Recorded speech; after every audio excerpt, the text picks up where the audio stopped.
Salah satu masalah kesehatan yang dialami oleh jutaan pria, meskipun itu tidak membahayakan kesehatan, adalah ejakulasi dini. Mungkin beberapa dari kamu berpikir ini bisa diselesaikan dengan obat-obatan atau mungkin tisu. Tapi ternyata itu hanya untuk jangka pendek kalau kalian tidak benar-benar menyelesaikan akar masalahnya. Jadi apa akar masalahnya? Di sini saya akan bahas adalah penyebab utama ejakulasi dini. Simak setelah yang satu ini.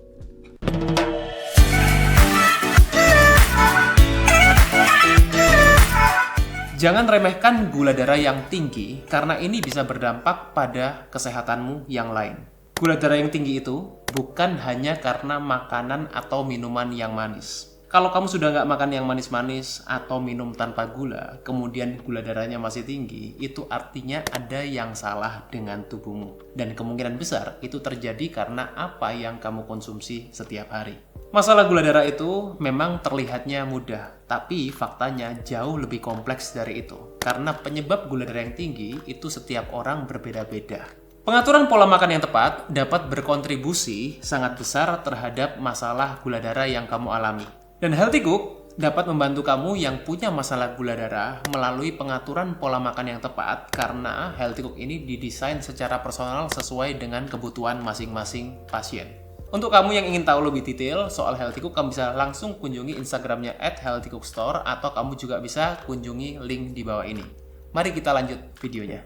Halo Sobat Sehat, jumpa lagi bersama dengan saya Dr. Hans di channel kesayangan kita SB30 Health episode Panas. Panduan nutrisi tanpa sensor. Dan kali ini saya akan bahas topik yang mungkin akan sangat menarik banyak pria yang punya masalah ini tentunya. Atau mungkin istrinya juga bisa yang merasa suaminya juga punya masalah-masalah seperti ini. Yang saya sebut adalah ejakulasi dini.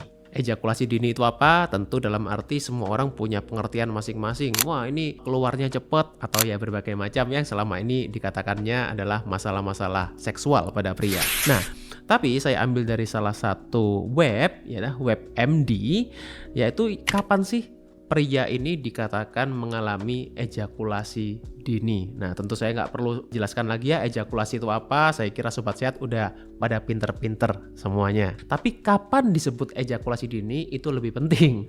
Nah, menurut WebMD ini dikatakan adalah kalau itu kurang dari 3 menit atau masa ejakulasinya itu 1-3 menit setelah penetrasi. Nah, jadi kalau misalnya Sobat Sehat mengalaminya itu 4 menit mungkin sudah disebut ejakulasi dini. Ya, tidak seperti itu juga ya. Jadi yang namanya tingkat kepuasan itu memang tiap pasangan beda-beda. Tapi memang kalau sudah mendekati 3 menit lebih dikit atau 4 menit, ya itu sebetulnya juga sama saja. Itu artinya bahwa Sobat Sehat mengalami masalah-masalah yang menuju ke spektrum ejakulasi dini. Dan itu juga tentunya tidak baik untuk jangka panjang ya. Bukan hanya untuk kepuasan tapi juga untuk kesehatan jangka panjang secara overall. Nah, penyebabnya apa? Kalau kita lihat di sini penyebabnya masih unknown. Unknown itu apa? Tidak diketahui. Nah, justru itu di sini kita akan bahas penyebab yang benar-benar perlu untuk kita ketahui. Yang sering dilakukan apa sih kalau pria itu mengalami ejakulasi dini? Coba ditulis nih di kolom komen. Biasanya pada malu-malu apa yang dicari gitu ya. Pertama yang paling sering adalah minum obat kuat nih, paling sering nih ya. Kalau cari-cari di online gitu biasanya obat kuat itu paling laku, salah satu obat yang paling favorit. Kemudian juga kalau obat saya nggak mau dok, saya mau cari yang natural aja itu. Nah, bisa yang dicari adalah apa? Golongan jamu atau herbal ya. Kemudian juga terapi vital tuh banyak sekali ya, terapi ini gitu. Saya nggak perlu sebutkan salah satu-satunya ya karena banyak sekali. Kemudian juga makanan afrodisiak atau makanan yang pembangkit gairah seksual, daging ini gitu ya biasanya. Kemudian juga beberapa makanan afrodisiak yang terkenal, ginseng ya, pasak bumi dan lain-lain. Apakah memang ini solusinya atau justru ini hanya mungkin untuk temporary aja, untuk sementara aja? Kita akan bahas. Yang perlu Sobat Sehat tahu, pertama, yang namanya ejakulasi dini itu penyebabnya macam-macam.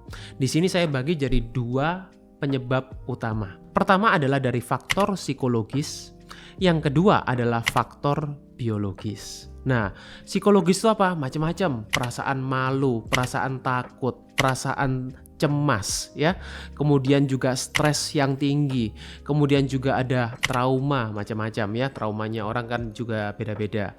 Nah, jadi ini adalah faktor psikologis yang bukan ranah saya dan tidak akan saya bahas sekarang. Jadi kalau memang mau dibahas, next time akan kita bahas sesuai dengan ranah saya. Nah, kemudian biologis, nah ini yang ingin saya bahas lebih banyak kali ini. Jadi karena apa? Karena menurunnya testosteron. Kemudian dominasi estrogen yang akan saya bahas nanti. Kemudian penyakit metabolik. Apa itu dok contohnya? Macam-macam ya. Hipertensi, diabetes, gagal ginjal ya dan lain-lain itu namanya semuanya adalah penyakit metabolik. Kemudian gangguan syaraf itu juga dan juga bisa terjadi infeksi atau peradangan. Salah satunya adalah infeksi saluran kemih. Itu juga bisa menyebabkan masalah ejakulasi dini kalau tidak ditangani. Di sini saya bawa suatu statistik yang saya dapatkan, nanti linknya bisa saya taruh di description. Sobat Sehat bisa lihat sendiri. Jadi ada suatu studi yang memantau, mengevaluasi level testosteron dari waktu ke waktu ini terjadi penurunan ya. Tentunya ini pada pria yang dilakukan subjeknya. Jadi mulai dari tahun 99, 2000, kemudian tahun 2003, 2004, 2011, 2012 sampai di tahun yang terbaru ini terjadi penurunan yang cukup signifikan. Meskipun di tahun 2011 ke 2012 ke tahun yang sekarang ini terjadi sedikit peningkatan. Ya mungkin karena kesadaran masyarakat yang makin besar soal kesehatan, ya ada berbagai macam terapi-terapi yang dilakukan. Ini juga bisa menjadi salah satu solusinya. Tapi tetap kalau kita lihat dari waktu ke waktu ini terjadi penurunan yang cukup signifikan ya dari angka 600-an kemudian sampai ke angka 450 ini jadi rata-ratanya kadar testosteron pada pria yang usianya produktif. Ya, jadi kita bilang ini pria yang usianya produktif. Penyebabnya apa? Kalau sekarang kita, oh ya tahu nih menurun. Nah, terus penyebabnya apa? Yang paling sering, nah mungkin saya yakin juga Sobat Sehat tahu, ya karena faktor usia dok. Nah, tunggu dulu ya. Kenapa di sini saya katakan, saya berikan tanda tanya di sini? Tentunya dalam arti nanti kita perlu bedah lebih lanjut. Apakah betul sih faktor usia itu menyebabkan orang yang usianya itu mungkin udah 40, 50, 60 katanya ya wajar lah kalau testosteron itu menurun. Nah, tunggu dulu. Kemudian beberapa penyebab lain menurunnya testosteron yang juga sangat penting untuk Sobat Sehat perhatikan. Di sini saya sebutkan ya. Pertama adalah meningkatnya kortisol. Apa itu kortisol? Kortisol tentu adalah hormon stres. Betul. Jadi ketika stres itu meningkat, apalagi untuk jangka panjang stres kronis, itulah yang bisa menyebabkan peningkatan kortisol dan ini menyebabkan penurunan testosteron. Yang kedua adalah gangguan metabolik. Nah, gangguan metabolik ini tadi saya sebutkan beberapa ya. Obesitas itu adalah salah satu yang paling besar. Nanti saya akan jelaskan kenapa. Kemudian diabetes, bahkan dalam arti gangguan metabolik yang penyakit jantung. Kemudian juga orang yang mengalami masalah gagal ginjal dan lain-lain itu namanya adalah gangguan metabolik atau penyakit metabolik. Kemudian apa lagi? Meningkatnya estrogen. Lah, estrogen bukannya hormon pada wanita dok. Nah, tapi ini juga ada pada pria dan ketika meningkat itu juga menyebabkan menurunnya testosteron. Kemudian malas gerak, ya gaya hidup yang sedentary itu. Jadi malas olahraga, malas aktivitas. Kemudian kualitas tidur yang buruk itu juga bisa menurunkan testosteron. Kemudian konsumsi alkohol yang berlebihan. Siapa tuh? Kemudian penggunaan obat-obatan terutama adalah golongan seperti anabolik steroid. Nah, jadi biasanya digunakan untuk orang-orang yang ingin menambah massa otot dengan instan. Ini juga bisa menyebabkan penurunan testosteron ya, mengganggu keseimbangan testosteron. Meskipun itu bisa meningkatkan testosteron secara instan dalam jangka waktu yang singkat sementara, tapi efek jangka panjangnya justru kurang baik. Dan juga defisiensi nutrisi yang nanti akan saya bahas nutrisi apa yang menyebabkan testosteron itu menurun. Kemudian kalau kita lihat ya, tadi kita benar-benar lihat mengenai usia. Selama ini kan banyak tuh ya orang-orang ya wajar lah dok testosteron menurun udah usia berapa. Justru itu di sini saya bawa suatu studi ya dari The Endocrine Society Study.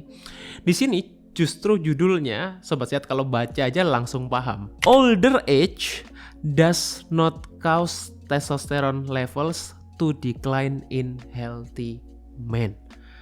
Artinya apa? Usia yang bertambah ya atau meningkatnya usia itu tidak menyebabkan penurunan testosteron pada pria yang sehat. Nah, tentunya sehat di sini tuh bukan sehat yang karena minum obat ya, tapi ini benar-benar sehat secara metabolik. Nah, artinya apa? Kalau terjadi penurunan testosteron, itu tidak selalu karena orang yang usianya sudah lanjut, tapi justru karena orang yang faktor atau level kesehatannya itu semakin menurun. Jadi kalau orang yang sudah lanjut usia tapi mereka sehat, seharusnya tidak terjadi penurunan testosteron. Meskipun seiring bertambahnya usia memang banyak orang yang mengalami masalah kesehatan. Karena apa? Karena ya waktu hidupnya semakin panjang, kesempatan untuk terpapar atau terkena masalah-masalah itu, jadi makanan-makanan yang kurang sehat, kemudian juga dari polusi dan lain-lain itu juga lebih tinggi. Tapi bukan karena faktor usia itu sendiri. Di sini saya katakan tadi salah satu faktor penyebab yang paling besar adalah apa? Adalah obesitas. Bahkan di sini yang tadi saya lihat ya, saya bawa di sini dari studi ini, obesity dikatakan ya, obesity itu menyebabkan salah satu faktor menurunnya testosteron level. Ya, di sini. Sedangkan usia itu tidak ada efeknya. Ini di studi ini ya, bukan dari saya ya. Jadi usia dari studi ini tidak mengatakan ini tidak punya efek atau efeknya sangat tidak signifikan. Jadi beberapa tanda orang yang mengalami penurunan testosteron ini bahkan seringkali dikatakan tidak terlalu terlihat secara klinis. Tapi bisa dilihat dari apa? Gampang capek. Itu kemudian gairah seksualnya juga menurun. Nah, itu adalah beberapa contoh, beberapa gejala yang sering timbul ketika orang itu mengalami penurunan testosteron. Kalau kita berbicara soal obesitas, kok bisa sih obesitas itu menurunkan testosteron?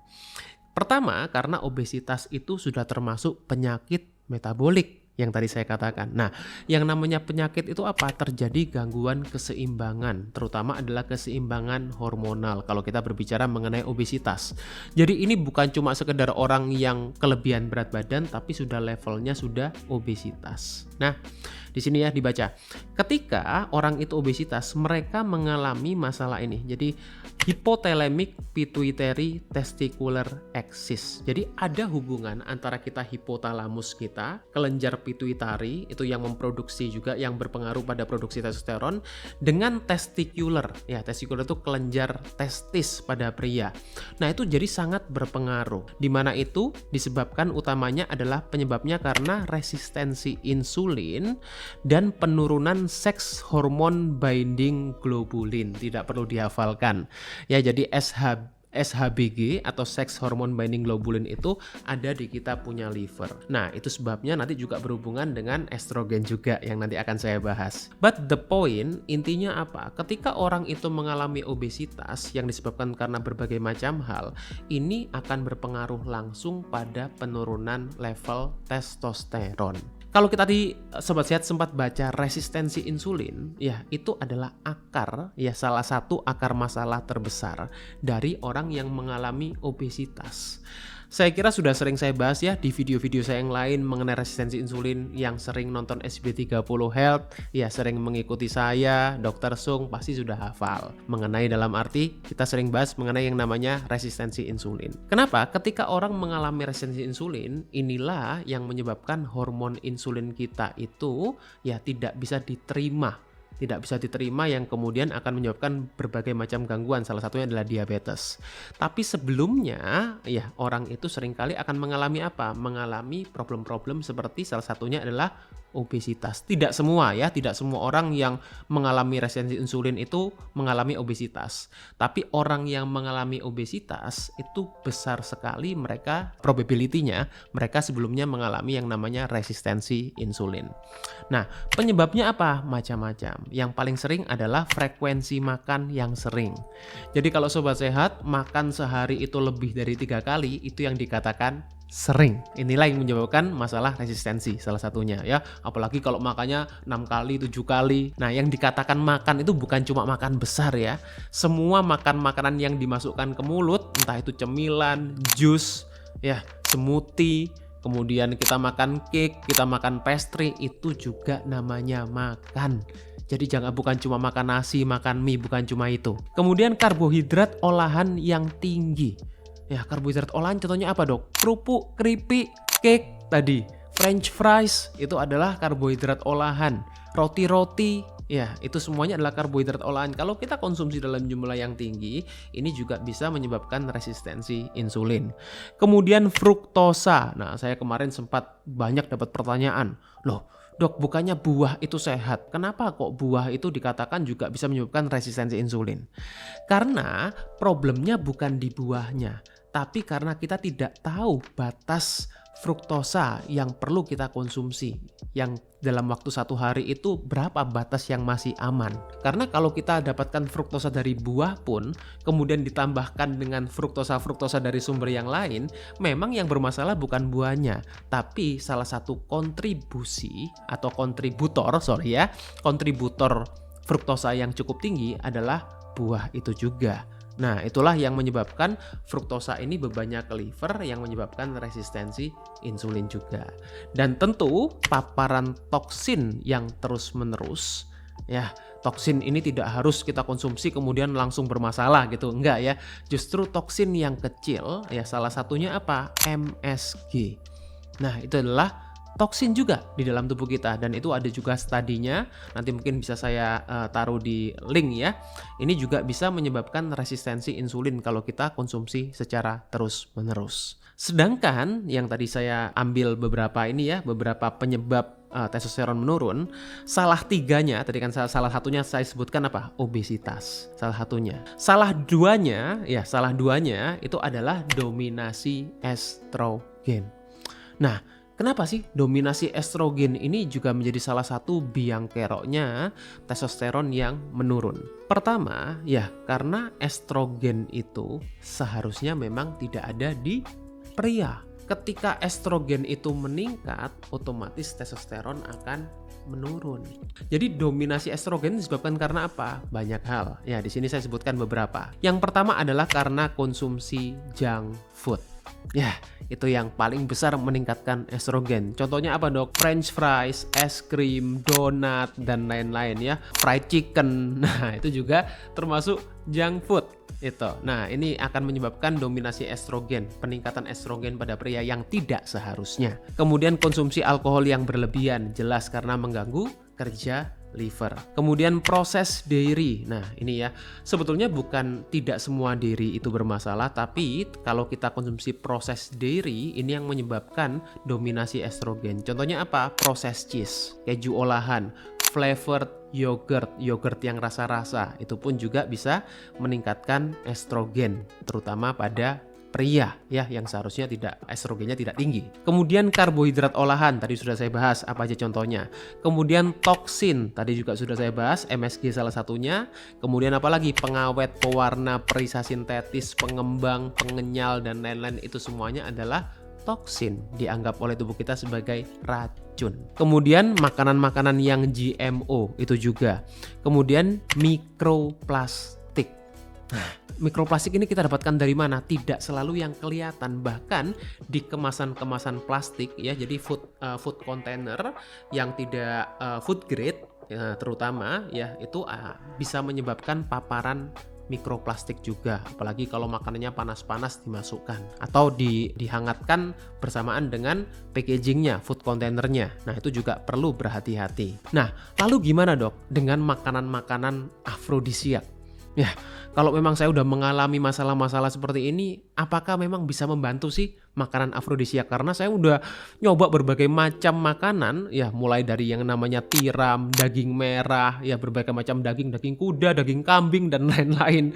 Itu kan terkenal sekali, katanya bisa meningkatkan testosteron, bikin pria itu kuat, dan lain-lain. Jahe, bawang putih, cabai, coklat, madu, ginseng, dan lain-lain.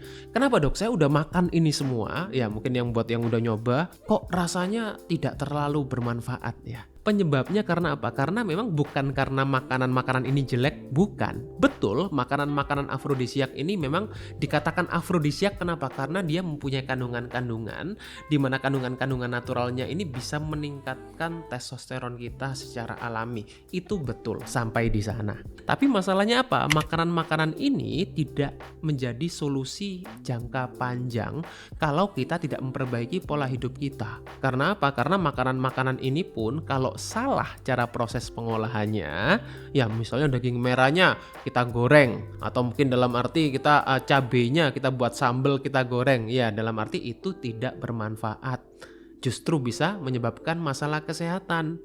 Karena apa? Karena makanan afrodisiak ini pun ya bisa menjadi makanan yang tepat membantu kita kalau kita proses pengolahannya baik dan pola hidup kita diperbaiki. Jadi tidak semata-mata konsumsi ini langsung beres masalahnya. Jadi poinnya apa? Menghindari, saya selalu katakan ya, menghindari itu lebih penting daripada kita menambahkan sesuatu.